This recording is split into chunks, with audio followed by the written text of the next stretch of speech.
All right, hey guys, welcome back to day 12 of my day trading journey to profitability to prove that it's possible.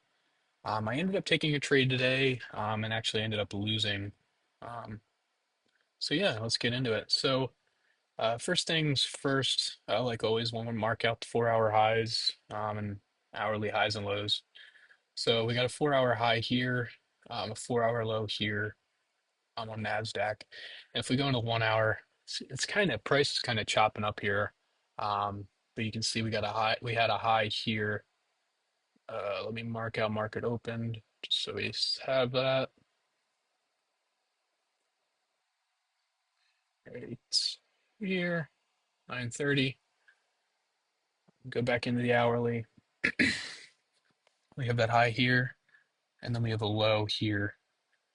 Um, so overall daily bias, you can see this was in an uptrend. We broke structure to the upside here after this candle, but definitely after this candle. And on the 4 hour, again, let's see, uh, we are actually at a low here. We were still in an uptrend. We didn't break structure till this candle, but that's candle still has to close. So technically, I think we're still in an uptrend. It's kind of hard to tell. We have a high, low, high. Yeah, I think we need a candle closed below this low here. Um, for it to change direction. So we were still in an uptrend on Nasdaq, and the S&P pretty similar. We are much cleaner uptrend here on the 4 hour, and on the hourly we were in uptrend as well. You can see um, we broke structure on this candle here to the upside. I marked out the highs and lows. Greens 4 hour, blues 1 hour. Um, and market opened here. Oh, market opened at 9:30 right here. And let's take a look at news for today. So Thursday, had some news at 8:30, um, but it's pretty low impact news. This one's high, a little high, but it was still early, so I was willing to take a trade since the market doesn't open till 9:30, and news came out at 8:30. So I was ready to, or I was still willing to take a trade. So we can see here, since my daily bias was bullish, I was looking for a sweep of the lows here, and we got one here actually. Um, Looks like we had a nice setup here, but I didn't take a trade on that. I took a trade on Nasdaq. So let's go over that first. You can see price action on the S&P is a lot cleaner. So I should have, I don't know why I didn't notice that, but I should have noticed that. But you can see price immediately sweeps these highs, and kind of stays up there for a few minutes. Um, let's see here on the 5 minute, you can see we get that green candle and we get a retrace here, and then it's kind of up and bouncing. I marked this out just because I wanted to see um, what was going to happen. But I, I thought about taking a trade, but I didn't, and I stuck with my daily bias and waited for price to push down even lower, back to the lows. So we can disregard that, and we can see here um, we get this low swept here at 9:55, and then finally get a retrace here. Um, but we're way up, um, pretty much an equilibrium, or way above equilibrium almost in between these highs and lows. You can see just between this low here and this high.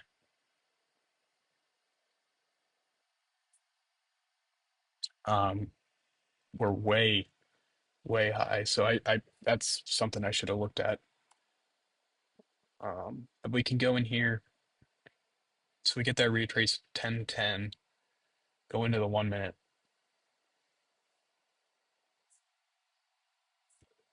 1010 here.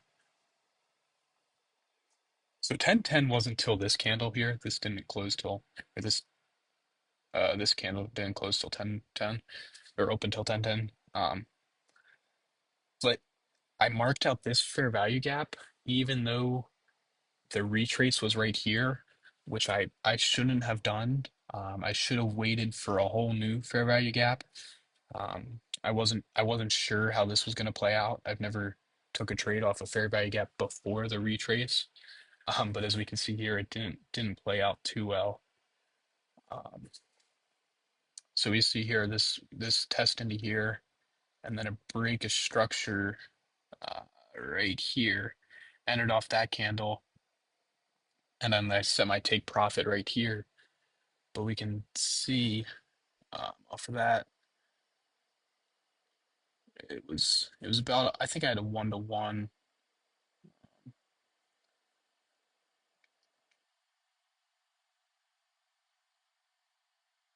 It was a little worse than 1-to-1. It was around that area, something like that. But you can see price pushes up, almost hits it, but then pushes a lot further down.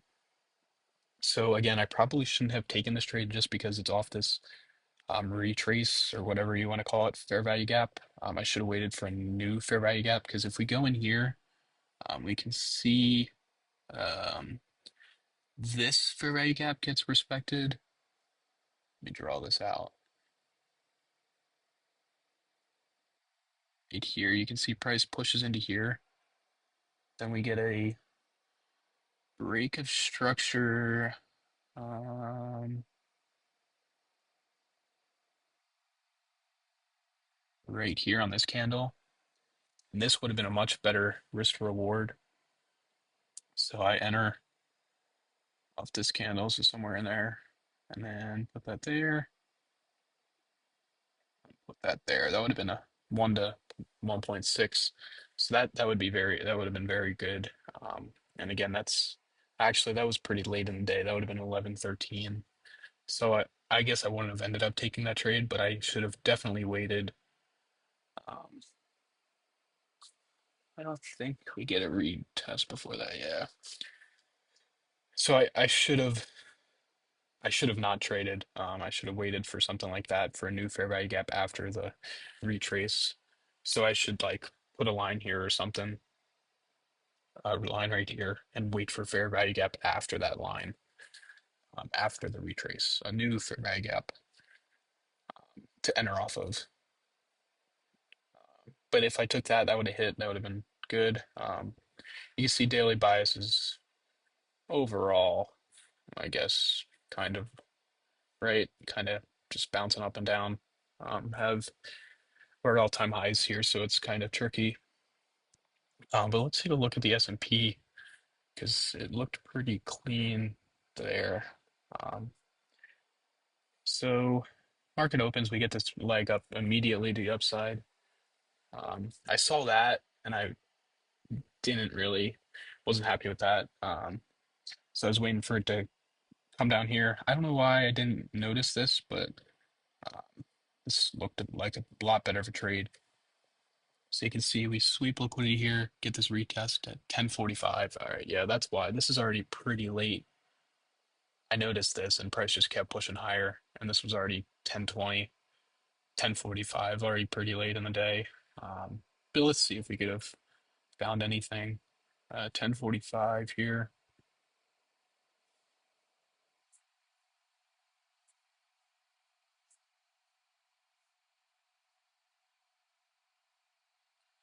All right, so 10:45 is right here. We're looking for a fair value gap. Don't see anything really get respected. Um, this one, nope, gets broken through. This one might push in just a little bit. and then we get a break of structure off that same candle. So I could have probably would have entered off of that. Um, I would have called that, I guess. So we go there, and then we could go here to 1 to 4, or 1.1 to 1.4, um, or a 1 to 2.5, which have been pretty good. But let's look at the time on that. That was already 11:18. Yeah, so that was really late in the day. I don't trade after 10:45, 11 or so. So I wouldn't have taken that one either. So yeah, my guess is news is just or price is just kind of consolidating. Yeah, it's kind of moving around now, but this was quite the consolidation um, over a couple hours. I get this leg down here for today. But tomorrow, Friday, we have a lot of news: non-farm payroll, unemployment rate, non-farm payroll, unemployment rate. So definitely not going to trade tomorrow. 10, yeah, we don't want to trade after that. Um, it is early. We also have this Michigan consumer sentiment. So not gonna trade off that just because non-farm payroll is is non-farm payroll, and who knows what's gonna happen there. So not gonna trade tomorrow. Kind of a pretty news heavy week. Overall in the week, I think we're down a little bit, maybe I don't know, quarter% or so.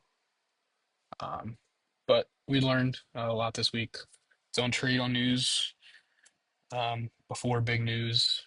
You can trade after. Um, Trust your daily bias. Let's see. And if after retrace, wait for a new fair value gap to get formed. Don't trade on the fair value gap of a retrace. Uh, Wait for the retrace and then look for a new fair value gap to enter. But yeah. Oh, and also if you want to check out this economic calendar, I have a link in the description. You can check it out. I like it. It's been working well. I'll probably keep using it. But yeah, if you want to check it out, put it in the description. So yeah, thanks for watching day 12 of my journey to profitability. We'll see you tomorrow.